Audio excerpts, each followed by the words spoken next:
Reports of the demise of the named person scheme have been exaggerated, and there's a development in the government's pipeline that will be even worse than the named person scheme. But let's start in Parliament with John Swinney. Having addressed the information sharing controversy, we must now ensure the help and support the named person service currently provides to children and families continues. This service is already making a massive difference in children's lives. It should be recognised that in the last 5 years, since we introduced the 2014 Act, we have seen real advances in culture, systems and practice in services that support families. We must continue to build on this progress to increase confidence in the delivery of the Getting It Right for Every Child approach, including the named person service. So it's quite clear there, the named person scheme is not dead, it's alive and well, and the culture behind it, John Swinney says, is advancing very nicely. The aim has always been, as set out in the policy memorandum of the Information Sharing Bill, and I quote, to act as a clear point of contact for children, young people and their families and their parents to go to should they wish to seek support, information or advice. This function has never really been controversial. Now that's quite a disingenuous description of the named person scheme. A single point of contact parents can use if they wish to.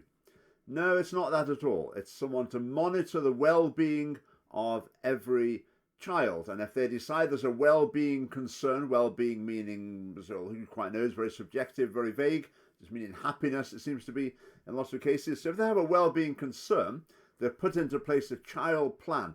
They'll bring together a team of professionals to decide the way forward for that child. And parents would be invited to join in with that meeting. Now, when I was a housemaster in a boarding school, you sometimes have a concern about a pupil. So you might phone up the parents, have a chat, see if they've got any angle, if they know what's going on at all. Then I might say to the parent, would you like to come in? And I'll arrange for some other staff to come along as well, and we can all speak to you about it and we can discuss the way forward. So we get together a few relevant staff and the parent would come in and we'd talk it through with the parent and we'd see what we thought was the best way forward, run past some ideas and come to a conclusion. This is very significantly different. This is not inviting the parent in to discuss with them. This is saying to the parent, we're having a meeting. We're going to make a child's plan and we're having a meeting. And you're invited to come to our meeting and to take a seat and to throw in your perspective as well, alongside the other 6 people in the meeting. Now that's obviously disempowering for parents, and that scheme is already up and running.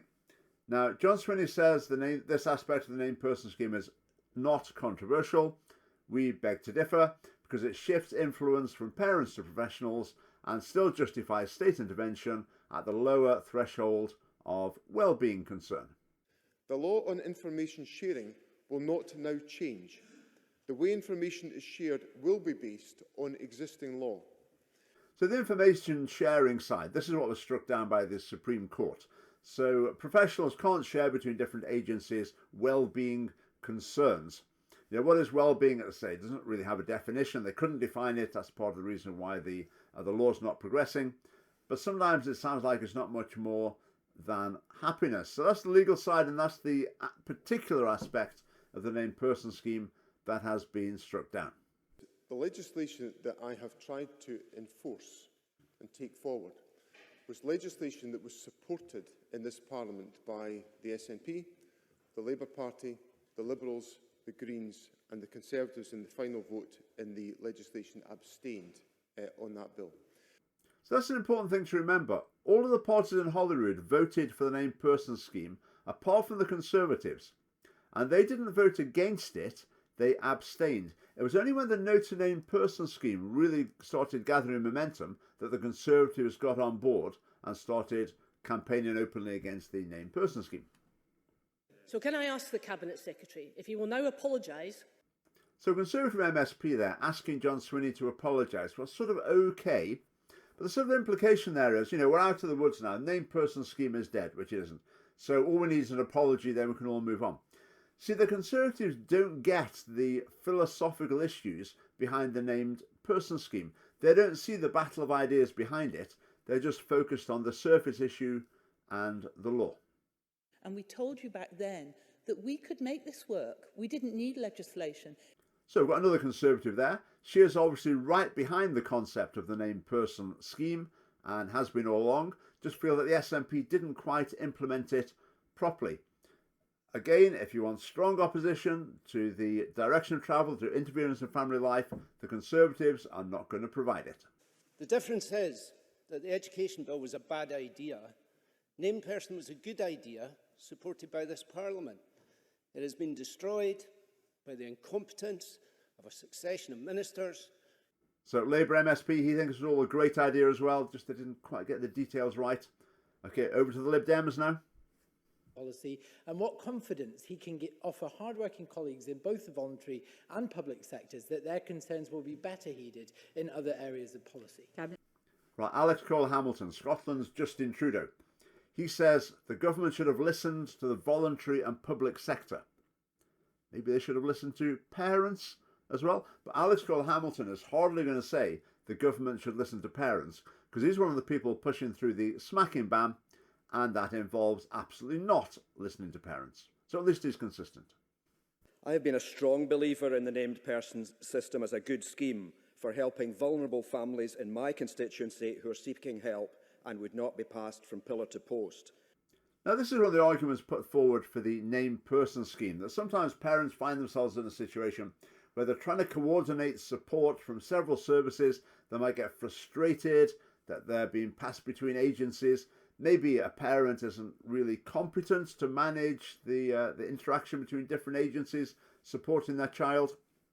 Where that's the case, I think it's a good idea to have a scheme where parents know they can go to the school and say, look, there's all these agencies involved. It's a bit much for me. I can't really pin things down. I'd really like it if someone could take over the coordination with all these different agencies, and then I could just have a single point of contact. And then the school could appoint someone to that role, and that would be great. So one of the main arguments, if not the main argument, for the named person scheme neutralised immediately by offering someone to be appointed to be the parent's representative when they ask for it for that specific role. Now, I've mentioned the ethos behind the named person scheme, the sort of philosophy of childcare and family life that drives the government. Okay, these are the components of it. Number one, distrust of parents. Parents are amateurs. I mean, they get all sorts of things wrong. For example, some kids, when they arrive at school, they're not as good with their literary skills as some other kids. And the reason for that is, well, it's because some parents are rubbish, because all kids are obviously equal. So it must be the parents who are messing it up in some cases. And I made a video about some things related to this sort of GERFEC, Getting It Right for Every Child system. And it was a video where it's teaching children about duff parents, about how to deal with inadequate parents. I'll put a link at the end of this video. But this assumed distrust of parents. Right, number two, imposition of expert parenting approaches on all parents. The smacking ban is the tip of the iceberg. But if you look at the Scottish Government's formal advice to parents, it's all along the same very liberal, progressive lines. And what's advice one day becomes guidelines, and it slips towards becoming the law, or at the very least, if parents are not following it, then it's very much frowned on by the authorities and by professionals. So the imposition of expert parenting approaches is a concern. Right, number three, the undermining of parental authority, the elevation of child autonomy, often under the guise of children's rights. So the message to children is, no one's got the right to tell you what to do. The message to adults is, you haven't got the right to tell children what to do. You should negotiate with them. Use all sorts of psychological tricks to get their compliance. And that's the way it's supposed to be. Right, number four, an excessive assessment of the vulnerability of children to everyday events and interactions. So in schools, there's the constant round of inquiry into pupils' well-being. Are you sure you're okay? You rate yourself. Are you feeling nurtured today? Are you feeling respected? You know, give yourself a rating 1 to 10. We'll do it again next week. And then you can go and see the counsellor. So all this talking about feelings implies to the children that their emotional life is just a rugged adventure day to day. And you need professional assistance to get through it. Okay, professional assistance or a bit of a chat through with the teacher, whatever is necessary sometimes, but they're given the message that this should just be a routine part of your life. Again, I made a video about this, Shinorification of Scotland's kids. I'll put a link to it at the end of this video. Right, number 5, the assumption that parents who punish their kids are damaging them. The smacking ban is just the first step, but this philosophy is completely unchallenged in the Scottish Parliament. They're implemented it in schools, and they will increasingly attempt to impose it on families as well. Again, I'll put a link at the end of this video to more information about that. Right, number 6, a desire to protect children from the values and beliefs of their parents where these diverge from those of the state. They really do believe that there's one value set that's helpful to children, that keeps children safe, if you like, enables them to develop, and that's the value set of the Scottish Government. If anyone doesn't have that, then the children need to be insulated from that one way or another. And the last one, number 7, there's the tendency to view parents as equal members of a larger team of adults looking after a child. So you get these lessons, name 5 people who you could talk to if you've got a problem, or 5 people who care for you. And one of them can be a parent or a family member, but the others must be other people as well.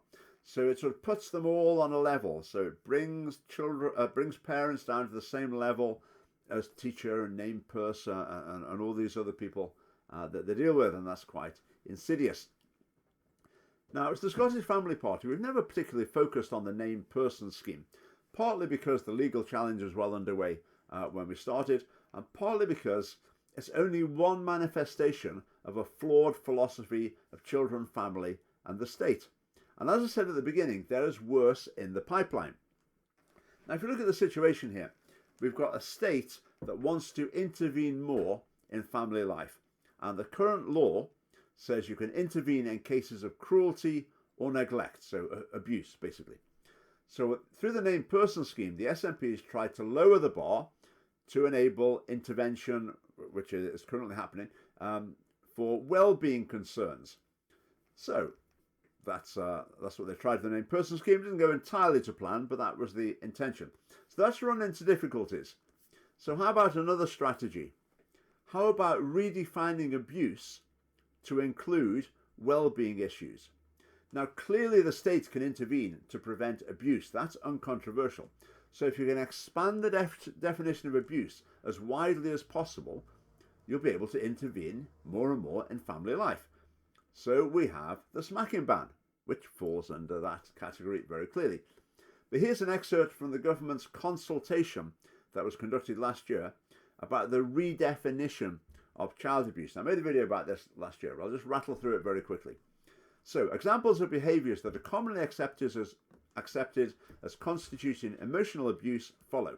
The list is not intended to be prescriptive or exhaustive, but is included to illustrate the level of seriousness of the behaviour that we consider should be reflected in any revised offence. So child abuse should be redefined to include yelling, screaming or cursing, or using other tactics to intimidate and terrorise the child. Intimidate, terrorise. So basically shouting at kids will be something that would be possible to interpret as emotional abuse. They may swing from rage to warmth to rage. I mean, that sounds like someone having a bad day to me, rather than child abuse. To ridicule the child. To reject a child. What exactly does that mean? To push them away. To make them feel that they are useless or worthless. It's so subjective. To seem irritated by the existence of the child. You're pretty vulnerable to that accusation sometimes as a parent, I'm sure. Constantly belittle them. Make the child feel that their opinions, views or feelings are worthless. And doubly subjective. Whatever does that mean? So when children learn that that constitutes abuse, what sort of power will that give them, should they choose to wield it? To expose a child to anger is to be classed as child abuse. So to be angry with a child, I mean, these are pretty broad definitions of child abuse, to say the least. Now, the underlying philosophies that are clashing here, no MSP gets it, as far as I can tell. The philosophy underpinning the named person scheme remains unchallenged in the Scottish Parliament. And I think it will do until we have Scottish Family Party MSPs in there. So if you want to support us in that project, do join the Scottish Family Party. There's a link below.